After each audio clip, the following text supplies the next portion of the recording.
Se o cristianismo for compatível com tudo e qualquer coisa, ele não será nada.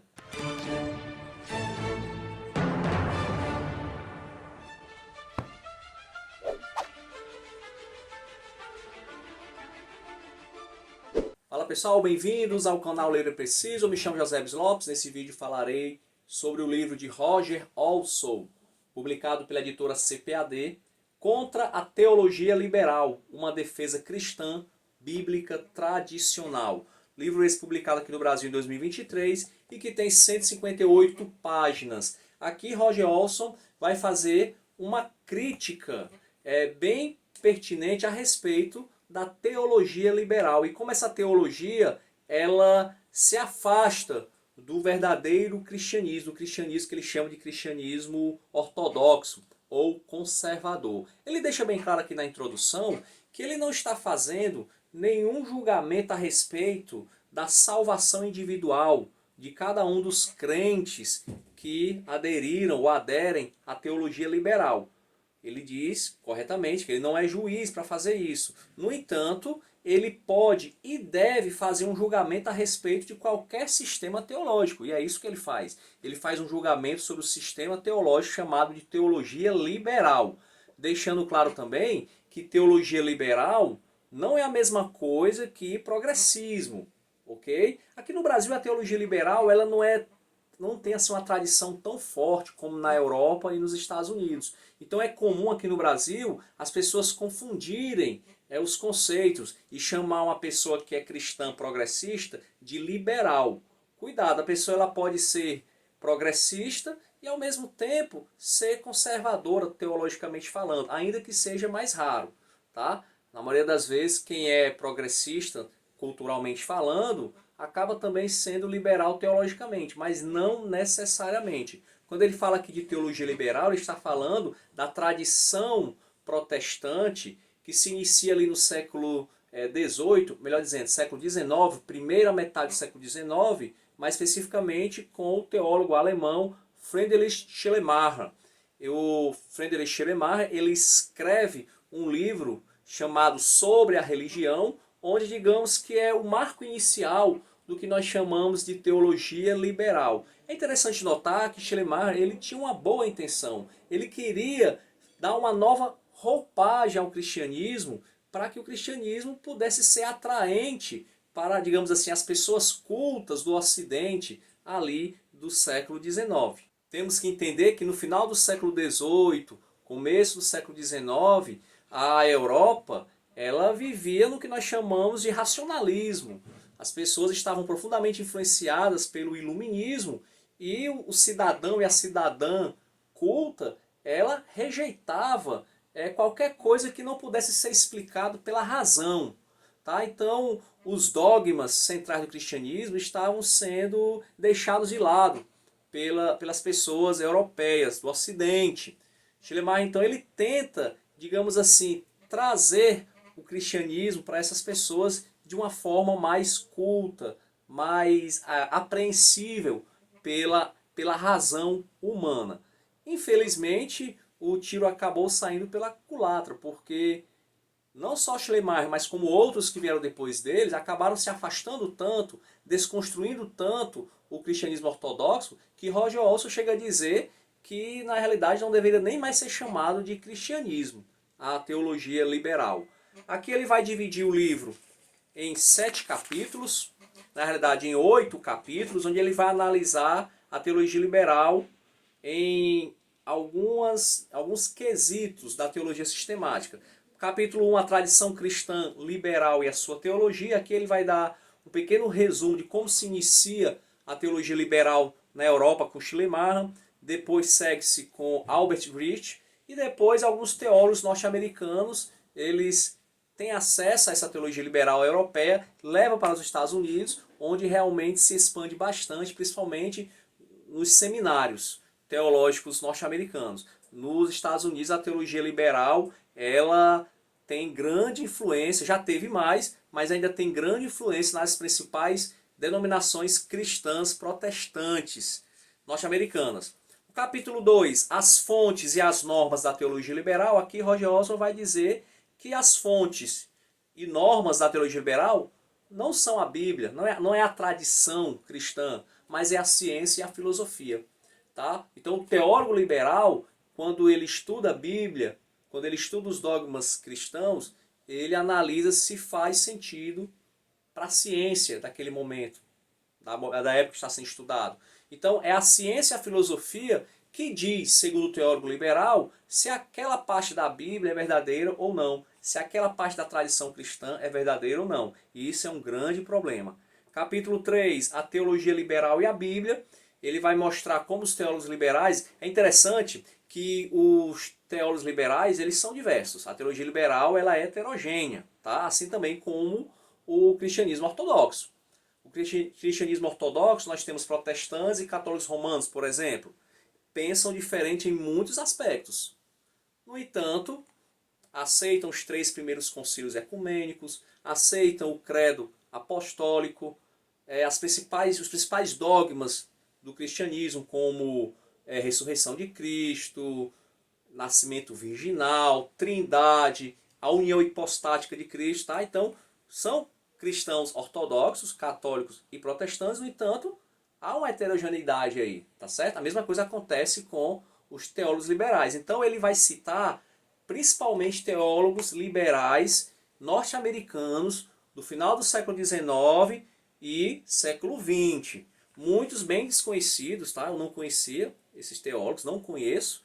E os livros que eles citam aqui desses teólogos não são traduzidos, não foram traduzidos em língua portuguesa aqui para o Brasil. Então o Roger Olson, ele tenta explicar, falar da teologia liberal pegando o que ele acha o melhor de cada um dos principais representantes da teologia liberal norte-americana, tá certo? Então, capítulo 3, a teologia liberal e a Bíblia, ele vai mostrar que os teólogos liberais veem a Bíblia como um livro humano, tá? Nada de inspiração divina, nada de sobrenatural, e um livro que deve ser, ao ser analisado, deve ser entendido que ali tem muitos mitos. Que na realidade a Bíblia é um relato das experiências religiosas, principalmente do povo judeu e também dos primeiros cristãos. Então eles tiram tudo aquilo que não é explicado pela ciência, os milagres, as intervenções divinas, e transformam a Bíblia apenas num relato da experiência religiosa humana. Capítulo 4, Deus segundo a teologia liberal. Deus, eles deixam de lado a transcendência de Deus, ou seja, Deus como aquele que está na metafísica, além do mundo natural e que intervém miraculosamente. Isso não existe para a teologia liberal. Deus ele está tão entrelaçado com o mundo, segundo os teólogos liberais, isso é imanência, que Roger Olson chega a dizer que eles são quase que panteístas, ou melhor dizendo, paneteístas, onde Deus e o mundo eles se entrelaçam de tal maneira que um não existe sem o outro. Alguns teólogos liberais chegam a dizer que Deus só existe por causa do mundo. Sem o mundo, sem o universo, Deus não seria Deus. Tá? Ele cita aqui alguns desses autores liberais. Capítulo 5. Jesus Cristo na teologia liberal. Para os teólogos liberais, Jesus Cristo é apenas um homem que conseguiu ter plena consciência da divindade, um homem que conseguiu viver plenamente aquilo que Deus quer para o ser humano e que foi martirizado por isso. Para os teólogos liberais, Jesus Cristo não é um Messias, Jesus Cristo não se sacrificou pela humanidade, não, muito pelo contrário, ele foi martirizado. Tá? E nós temos que olhar para Jesus como um mestre, como um mestre de ensinos éticos, digamos assim. Mas nada de união das duas naturezas, humana, divina. Questão de ressurreição também para o teólogo liberal, isso não existe. Para o teólogo liberal, Jesus ele ressuscitou na mente dos discípulos. Né? E esse ensinamento foi passado de geração em geração, mas como algo simbólico, metafórico. O retorno de Cristo também é algo metafórico, é algo que dá esperança para a igreja. Mas Cristo ele retorna para cada um individualmente, quando o crente ele morre. Então veja que ele rompe, a teologia liberal rompe com os principais dogmas do cristianismo. E Roger Olson faz uma crítica severa a isso. Capítulo 6, a teologia liberal e a salvação. Aqui é muito comum o teólogo liberal ele falar de salvação não como uma salvação individual, uma salvação da condenação, uma salvação do pecado, não. Para o teólogo liberal, a salvação aqui é mais uma salvação social. E essa salvação ela se dá através do quê? Da educação, da pregação também, né? Mas não a pregação no sentido de que o ser humano está morto nos seus pecados e precisa ser salvo da ira de Deus, do castigo eterno. Não, nada disso. A salvação é o ser humano entendendo e tendo plena consciência da divindade, fazer a vontade de Deus. E na maioria dos teólogos liberais são universalistas, ou seja, todos serão, digamos, resgatados por Deus no amor divino, tá? Inferno, céu como lugar literal, isso na teologia liberal, isso não existe.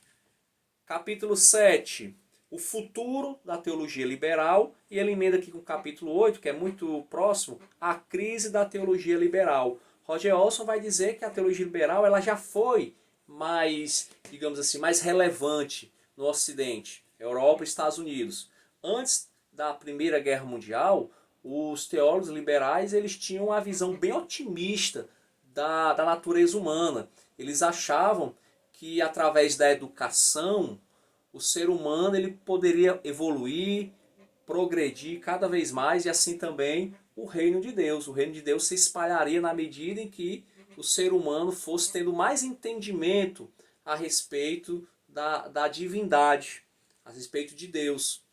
Porém, com a Primeira Guerra Mundial, ali em 1914 até 1918, e logo em seguida, 1938 até 45, do século XX, a Segunda Guerra Mundial, os teólogos liberais tiveram um grande baque. Eles viram que a natureza humana ela não estava melhorando coisa nenhuma. Então, a partir desse momento, muitos teólogos liberais abandonaram esse otimismo a respeito da natureza humana. Outros até realmente romperam com a teologia liberal mesmo e voltaram, não a uma teologia totalmente conservadora, mas digamos um meio termo ali, né? A gente pode citar o grande Karl Barth, né? O Karl Barth flertou ali com o liberalismo teológico, mas depois ele viu que esse liberalismo teológico, principalmente para ele que era pastor, ele não era só um acadêmico, ele era pastor. Ele viu que o liberalismo teológico não tinha nada a falar para o cidadão e para a cidadã comum da igreja. Inclusive, essa é uma crítica que Roger Olson faz, que está perdendo relevância porque os próprios cristãos estão vendo que a teologia liberal não traz nenhuma esperança, não está sendo relevante para a sociedade, ela está se adaptando com o mundo, digamos assim. Então, alguns teólogos liberais retornam. O Karl Barth, como eu estava dizendo, ele é comumente associado ao que nós chamamos de neo-ortodoxia. Inclusive o Karl Barth é interessante porque ele sofre ataques dos ortodoxos, dos conservadores, chamando ele de muito liberal, e também dos liberais, que acham que ele é conservador demais, né? Então ele fica ali no meio termo. Já li alguma coisa de Karl Barth, uma leitura profunda, difícil, mas muito interessante para você que é estudante de teologia. Então, Roger Olson finaliza dizendo que a teologia liberal ela tem caído realmente em descrédito, porque essa visão otimista do ser humano, de que a salvação é através da educação, é a salvação social, ela tem perdido relevância. As pessoas, quando vão à igreja, quando elas buscam a Deus, elas querem uma palavra de conforto, uma palavra de salvação realmente. O ser humano caído, distante de Deus, ele precisa daquela palavra que foi pregada, que é pregada há mais de 2000 anos. De que Jesus Cristo ele transforma, que o ser humano precisa da ação transformadora do Espírito Santo para que ela se transforme numa nova criatura.